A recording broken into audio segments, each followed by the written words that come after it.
عبد الكريم الخطابي عبقري حرب العصابات المغربي ومرشد الجيفارا المجاهد الذي أذل أكبر القوى الاستعمارية في عصره. دعا صيت الخطابي عالميا كمناضل وأسطورة عسكرية لا تقهر، أسطورة الريف المغربي الذي وصفه ماو تسي تونج القائد الصيني التاريخي بأنه أكبر الملهمين الذي علمني كيف تكون حروب التحرير.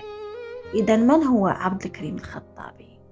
وهل فعلا أراد تأسيس جمهورية والانفصال عن المملكة المغربية؟ المجاهد الكبير محمد بن عبد الكريم الخطابي الذي يشتهر في كثير من أنحاء العالم باسم عبد الكريم الخطابي، وهو زعيم قبيلة ورياغل، إحدى القبائل التي تقطن جبال الريف في بلاد المغرب. ولد محمد عبد الكريم الخطابي في قرية أجدير بين تطوان ومليليا.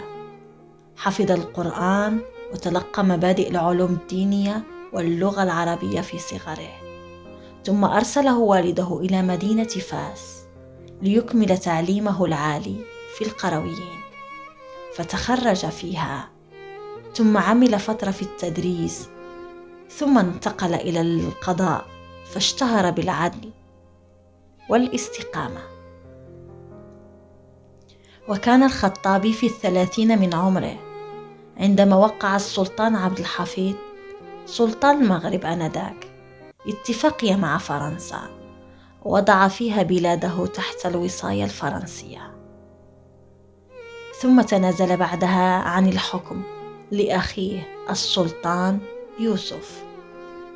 وكانت فرنسا تحتل الجزائر وقسما من المغرب، بينما كانت إسبانيا تحتل شمال المغرب وغربها، وهي المنطقة التي عرفت باسم الريف الإسباني.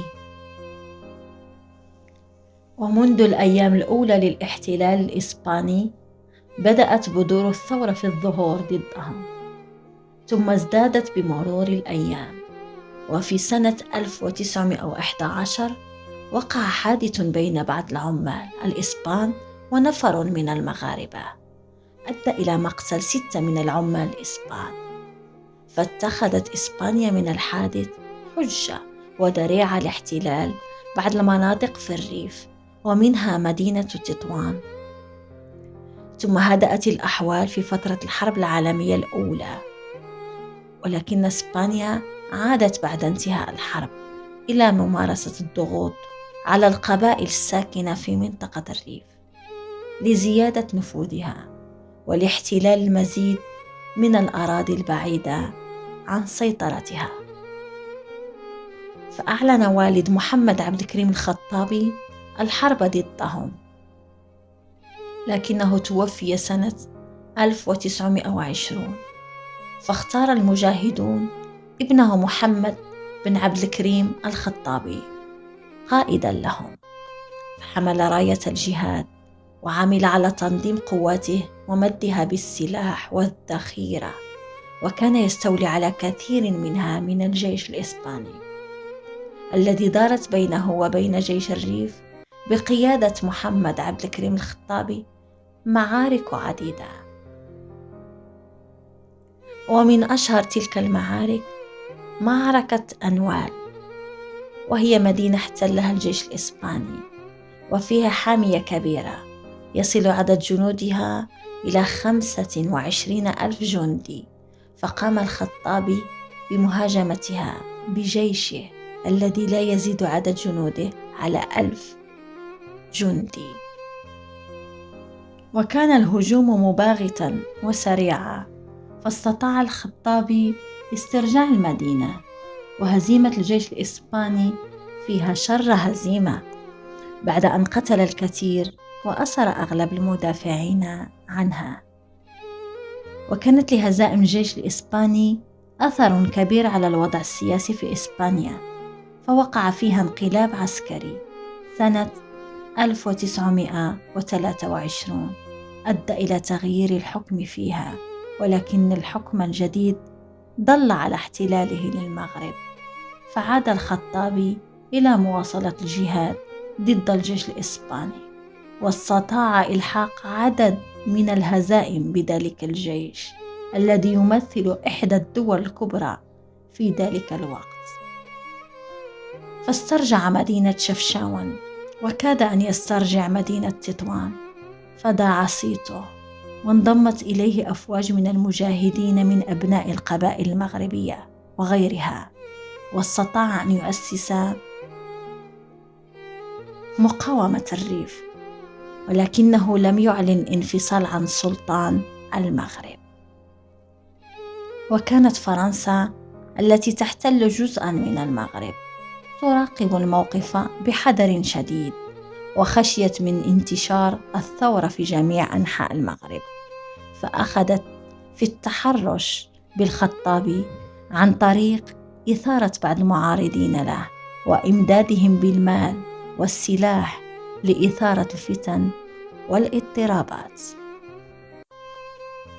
وكان الخطابي ميالا إلى مهادنة الفرنسيين حتى لا يضطر إلى القتال على جبهتين كبيرتين، ولكنه اضطر إلى قتالهم بعد أن زاد تحرشهم به عن طريق توغلهم في الأراضي التابعة له. فاندلع القتال بينه وبينهم في شهر أبريل من سنة 1925، واستطاع الخطابي تحقيق بعض الانتصارات عليهم في عدة معارك، ولكن الفرنسيين تحالفوا مع الإسبان واستطاعوا حشد جيش ضخم يزيد عدد جنوده على 100,000 جندي. وبعد معارك غير متكافئة حس الخطابي أن جيشه الصغير سيتعرض للفناء، فقرر بعد مشاورة أصحابه الاستسلام لفرنسا في 25 من مايو سنة 1926.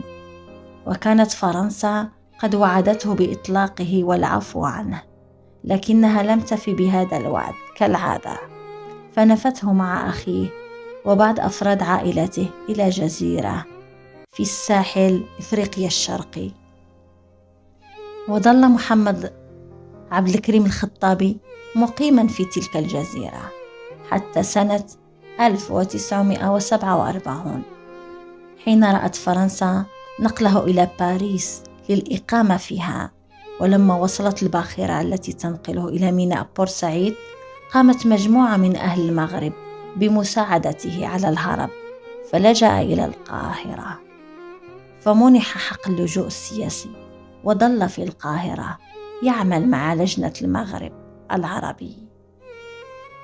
فصار بيت الخطابي في منفاه بالقاهرة قبلة للثوار من كل أنحاء العالم، إلى أن رحل عام 1963، تاركا وراءه إرثا أكبر من مجرد ثورة، مدرسة عسكرية فريدة وتجربة سياسية نادرة، وأملا دائما للثوار بالنصر.